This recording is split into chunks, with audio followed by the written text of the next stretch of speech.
same levels on it, right? I'm saying that I'm getting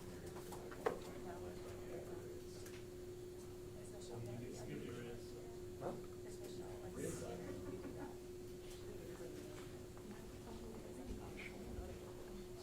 Not loud enough. We're actually going to pass out.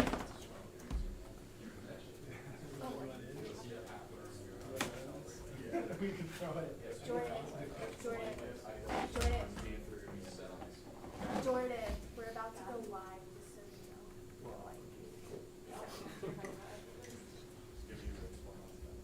Jordan, I need to. I feel like you take those. Yeah, maybe soccer can give us a nice spot. Somebody with the team up close. Can cut all that. Well, I don't remember him playing much, but I'll tell you what, just he's there, he's present.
Hello.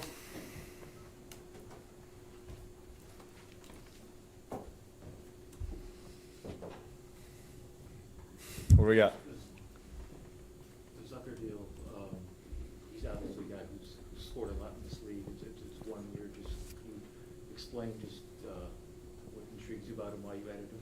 Yeah, I mean, he's a proven guy in this league. He's played a lot of playoff games, around 700 games in the regular season, been in the league a long time, and he's a versatile guy. He can play up and down the lineup, very competitive, can play a higher skill game or can play a more physical type game if you need, and just felt that that was the type of guy we were looking forward to that could be in that mix in that group of 9 somewhere, wherever Lindy decides to use him. But I just like his package, and I like his competitiveness, and I like his age of where some experience I think helps our group.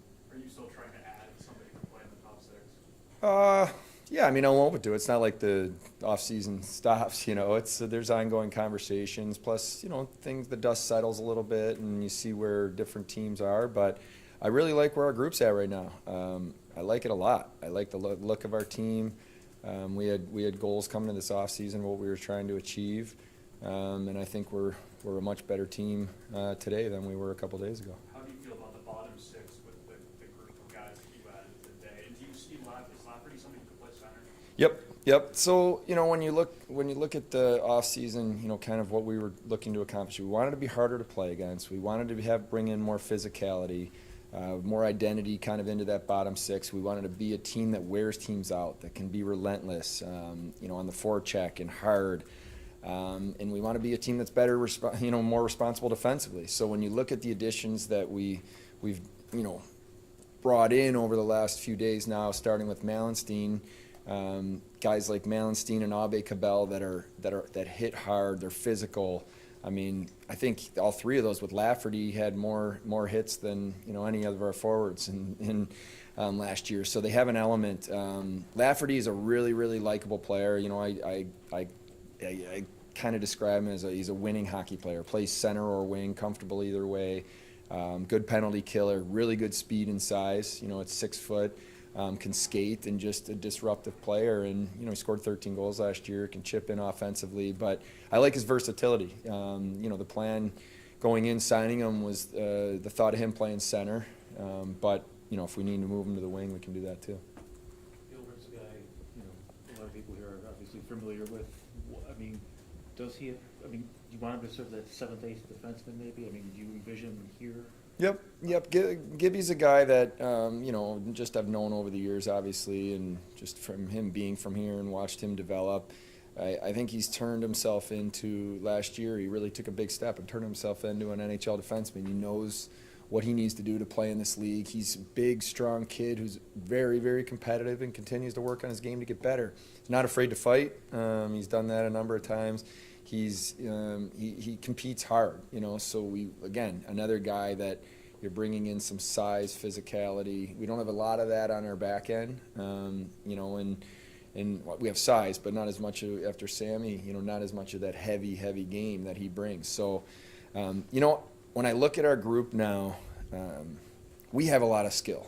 We have a lot of talent. I think we've proven in this league over the last couple of years that we have guys that can, as talented as anyone, and make plays. We needed to round the group out. We needed to get harder. We needed to just have a little more of a presence where we can go after teams and roll over and over and just become that tougher team to play against. And the skill is exciting and great, but we just needed to kind of get the mix a little bit better, and that was why we were so, you know, focused on that. We need to be better defensively. So those are the areas that we'll talk about as we get into training camp. Is Krebs the guy that you're, I mean, you have to re-sign him still, obviously, but is he a guy that you're looking at as maybe being a third line center? And how is that role, is that going to change at all under Lindy? Well, yeah, I mean, I think Peyton Krebs is someone that he's still a young player. You've heard me talk about this. You know, I think he showed a lot of signs over the last year of starting to understand the defensive side of the game. He's a very, very competitive kid. He's getting better and better, like in different areas. He's got great vision. He has offensive skill. We know that from, you know, his track record, you know, before we traded for him. And now he's still going to find his way. I think there's a chance for him, the upside of being a player that can play higher up the lineup, whether that's as a center, which we believe he is, or maybe eventually could he slide to the wing? Yeah, like we're open to that. But what I really like now is we have a group of players that Lindy and the coaching staff can kind of decide how they want to put the lines together. You know, we have some high-end skill that we feel is that can play against anyone in the league when it comes to the skill, and now we have some physicality and compete, and some more veteran players that I think really give Lindy some, you know, ability to move things around a little bit. Understanding that you just added 5 players in the last 3 days, where is it right now organizationally trying to recruit players? I mean, the first thing I'm sure most guys say to you is, you haven't made the playoffs 13 years in a row. How difficult is it to even get in the room with certain guys just because of that? Yeah, I mean, I think there's some things with that, Mike, that for sure you look for players that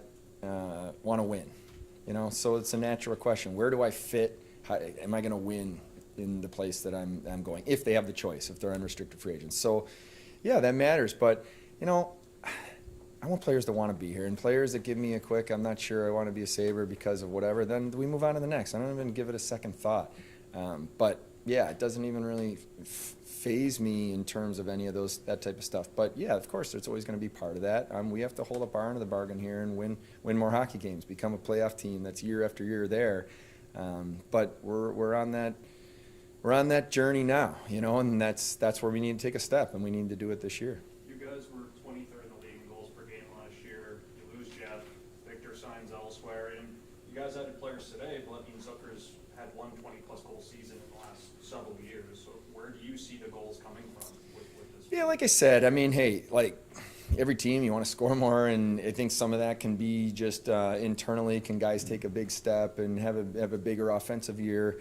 I'm not concerned about our talent or skill level or our ability to score goals. I believe we have that in our room. We needed to be a team that just that the roster's rounded out and makes more sense in matchups and all these things. And, you know, and like in Jeff, like, you know, when you make these decisions, when he kind of got in a spot where he was not going to be on your top line and playing top power play minutes or minutes in general, you have to make hard decisions. And that's the kind of the internal debate that we had. And when you're looking at the cap and all the different things you're juggling, you know, that's why we ended up making the decision. But I'm honestly, Lance, we have talent on that roster. We need to play sharper. We need to play more consistent. We need to be more competitive. And I'm not concerned on the offensive part. For years, you sought Don's input with the roster. I mean, what did you ask Lindy? I mean, how much input does he have on this roster? A huge amount of input. I mean, I believe the best way to run an organization is to be collaborative. I just think that if me personally or, you know, someone is just making decisions independently, you can put yourself in some bad places, you know. And of course, it's my job ultimately to make the final decision on certain things. But I'm always bouncing ideas off of him and having him help me. Hey, what do you see? What is our need? You know, you're the one standing behind the bench, game one. You know, when you look at our group, what do you need?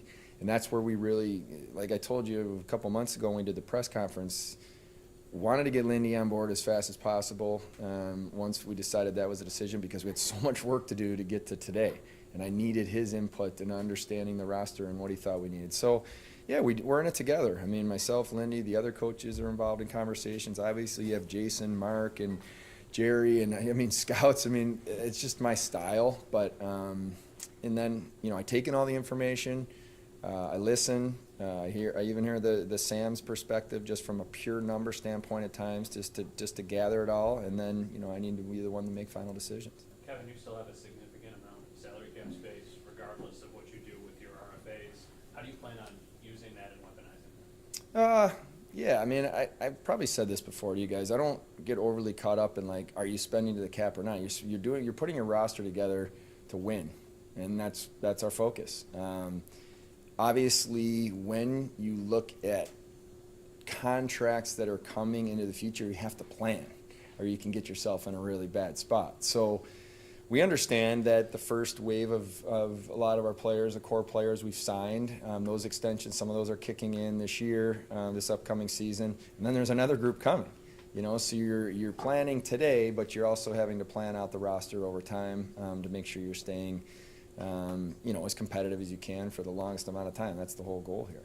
How much of your plan this offseason is baking in the hope that guys will just frankly play better next season than they did this past? Yeah, it's an interesting way to put it. You don't just hope, you know, like you have to have some thought and substance to what you're trying to do. And after a lot of conversations with the players, with different coaches, and certainly as we got Lindy on board, there's a belief, I'd say is the better word, that the Tage Thompsons of the world and Alex Tuck and Dylan Cousins and Jack Quinn and these players are going to take steps to improve their own individual game. Some of it may be just because of their own game. Some of it may be the way we're going to play and just the predictability and playing a little bit of a faster, more direct game. You know, that's something that we've talked a lot about, and I think our players will benefit from. So, yeah, and then you want guys to – the J.J. Peterka's had a great year last year from an individual standpoint. You want him to elevate and get better. So that's all part of it. But, yeah, I mean, I think those are the conversations you're having every day over the last couple months as you kind of try to put the pieces in place, and the plan is when you enter free agency or the draft, you know, looking to make trades. There's so much talk, Kevin, about state taxes. Last couple of Stanley Cup champions. I'm curious, when it comes to New York State, when you guys, this may be falling into Mark's point, perspective or whatever, but how is that ever a factor when you're in negotiations? Well, if you can get New York State to go tax-free, I'm in. I think it would help our roster, and I'll be up for that too. I'm good with that. Yeah, I mean, it's just a reality of, you focus on what you can control, and that's what I believe. Do those teams in those states have advantages? Of course. But, you know, I don't know. I guess for me, you try to focus your attention on building an organization the right way where people recognize that and say, that's a culture, that's a place that I want to play. And that trumps everything, in my mind, you know. And if there's players that just flat out don't want to be in cold weather or don't want to be in a state that has higher taxes, then they're probably not for us anyways. Kevin, you talked about the, cap numbers and such. I mean, do you agree with the notion? I mean, a lot of people would say you're not winning if you have $20 million to spend, you don't spend. That teams do get close to the cap or the winning teams. I mean, what's your response to that? We might have that amount of space. I mean, it's not over the offseason. Yeah. But you see my point.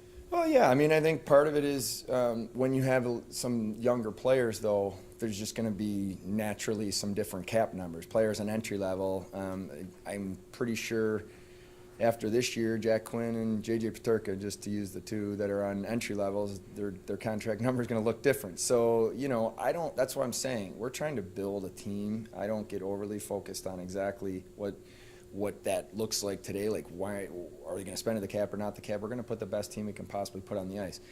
Yeah, you can go get other guys and contracts that you may regret too, and then you're trying to figure out, like, how do I get out of this? That's what we're trying to avoid. We're trying to build this the right way with discipline, but also we recognize this team needs to win. I understand that, and that's why we focused our attention to what I told you in the beginning, is how we were looking to improve in the off season this year, and which I think we've done so far. Trade talks that were going on, once the draft ended, you said you had some stuff. Yep. Maybe kicking around. Does that get parked, like, for a couple days with this, or is that still? A little bit. There's still some dialogue going back and forth. I mean, I know there's a lot of rumors out there. I've been probably in the middle of every conversation you can be in, so I'm sure we're attached to a lot of rumors. I mean, some of the ones that people were so convinced that, we didn't want to pay enough for a player, whatever. I don't think the player got traded. Sometimes the other team might just not want to trade a player. That's part of it. I'll be Pavel depth signing, but just to have a guy that's raised a couple over his head, what does that mean? Yeah, it's big. There's no way to manufacture that. When you win the Stanley Cup and you get to raise that cup over your head, it's real. And there's something that once you've done it, everybody in the room, when you walk in the locker room, every single player knows you've done it. And just that experience, that feeling of this is what it takes to do it is really important. And that's something we identified too. I mentioned that about Zucker playing a lot of playoff games, winning a lot in this league. I mean, just those experiences for the young group that we still have, because I've told you guys, young is no longer an excuse. That we had to be young for a while to do that. We're still young relative in age, but our guys are more experienced now. And then you can just add those guys in that have had a little bit more of that taste of it and know just that little bit more what it takes. I think is really valuable for our group. Did you talk about Zucker? About Zucker? Yeah, I try to talk to. Some of these things happen fast, and I have to be a little careful, because if there was, say, a guy we were targeting at noon, I may not want anyone to know about it until afternoon. So I'm always careful, but I'm always picking our guys' brains on stuff like this, like who played with who, or this guy I heard trained with this player, and what's he like? Does he actually work hard, or is he just pretend? So those are things I'm always asking our players. I think players are a great resource, just of information for that. Zemgus, did he inform you he's signing elsewhere? He didn't. We spoke last night again late, and he knows that we've put an offer on the table that he didn't accept. But I haven't heard, unless it's happened here recently, that he signed anywhere. So, but no, I haven't got a phone call to say that he's not coming back. But hey, you get to this point, well, he's earned it in his career. You want to see what's out there, and I totally respect that. You mentioned that if, guys hesitant about coming to Buffalo, sometimes it's just you quickly move on. Is there a sales pitch that happens there? Do you try to push back on that, or is being in Buffalo, like wanting to be in Buffalo, that important? Well, I think of course, like anytime you're recruiting a player, there's always, I hate to use that phrase, like sales pitch. It's more of a conversation of here's what we're trying to do in Buffalo, and here's why, and here's the people from Lindy Ruff, and you know what I mean. You're explaining the philosophy And then, I guess that's what I mean. You're never going to just say, okay, I'm moving on because this, they might not want to be in Buffalo. You're going to at least try to help them understand what the great parts of this city are away from the rink and all the different parts of being a Sabre and what that means. So yeah, you're always having those conversations. But I guess what my point is like, you can't spin your wheels, and if there's players that don't want to be here because it's just not, that's not what they feel is right for them, then you move on. If the teams, like you said, there's some teams that haven't traded players that you've talked about. If they circle back, are you still interested Yep. in listening again? Oh yeah. I mean, every day, like there's no hard stop to what we're trying to do. Like, we will do anything that we feel helps our team get better, helps the roster get better. And there's conversations we've had that, yeah, maybe the team said, hey, we'll park it for a while and let them get through this time and see where all the dust settles. But yeah, I'm always willing to do whatever we need to do to improve, and that could mean a lot of different things. That could mean just players that we currently have. Are we looking to do something? Or is that prospects to make our our team better? Yeah, wide open. But in saying all that, it has to make sense, and like, we've built a deep prospect pool, but you don't just give prospects away, especially top prospects. It has to make sense. It has to be something back that's going to make your team better or help your organization, or why would you do that? So, but always open to those conversations. What's the strategy now for, I mean, lots of guys have signed already, but what's the plan ahead now to patching things up in Buffalo or Rochester? Yeah, I mean, just continue. Like, there was a lot. Jason Carmanos was working extremely hard this afternoon. You're making sure that we're getting depth in the organization through Rochester and the different signings, which we'll continue to do. Yeah, I mean, just making sure you're staying plugged in to what's going on. Sometimes there's things that happen where maybe a team ended up getting players they may not have anticipated it, and then there's someone on the roster that's going to end up being available that maybe wasn't a week ago. So yeah, the conversations stay ongoing. But in saying all that, I really like the steps we took today. I think we took a big step towards being the type of team that we need to be. Harder to play against, direct, fast, physical. Wearing teams down in your face, and then Lindy's and the coaches are gonna do the rest in terms of how we play with structure, the defensive responsibility, the non-negotiables that our players talked about accountability at the end of the year. They're gonna have accountability, I promise you, and this is gonna be a big exciting time for these guys coming into camp to say it's time now, and I get excited about that. So we're gonna continue to look at things, but I like where our roster is. You have to go over some things on development camp Sure. for us. We know, obviously, Savoy, Komarov went because of the Memorial Cup, but are there any injuries, any other guys missing? Cohen, I think, is the one injured. I might be, yes. I watched today's, but a little out of the loop with everything going on. But, it did hit me today, a couple things. It was exciting to see our guys that we just drafted in the Sabre colors. Couple things, though, like, I started talking to Terry Pagula about this. I think we were 12, 13, 14 top prospects aren't here. And that's our choice, with the guys that played deep into the Memorial Cup or that were in Rochester, number of first-round picks, second-round picks. We made a decision as an organization not to disrupt their training and just kind of where we are based on how long they played. So that's why we made that decision. But I like the group of kids that we have here. And the other thing that hit me, Mike, about development camp that I thought was really cool was I think there were six junior Sabre kids out there today, former junior Sabres. And, I give Patrick Coletta and Sean Wallace and Larry Playfair and the guys that have done a lot of work over at Harbor Center credit. Like, that's pretty cool to see. I think about Charlie Mandola 10 years ago next door and talking about, hey, it would be pretty cool if over time this junior Sabre and Academy hockey were built up where players are coming out of here and end up in Sabre uniforms. So it was kind of neat today just to see. I think that's a pretty cool thing to have six former junior Sabres out there. Yeah, I think he can play anywhere, all the way up to whatever Lindy wants to do, and I think that was probably one of the biggest reasons, besides the stuff I mentioned about the competitiveness and track record and all the success and experience. His ability to play anywhere in our lineup, I think, is critical in style. He's played plenty with top skill guys, or he could play more of that hard checking role. So that's something, a big thing, before we got into the conversations today, that I had checked off with Lindy, like, how would you utilize Jason? What do you think his best attributes are? Can you see him with fitting with this line or this line? And his answer was, I see him really fitting with any line. And that's what I was hoping to give Lindy, is the ability to mix and match. Okay, have a great day, everyone. I'll see you. Enjoy the 4th. You're probably sick of me.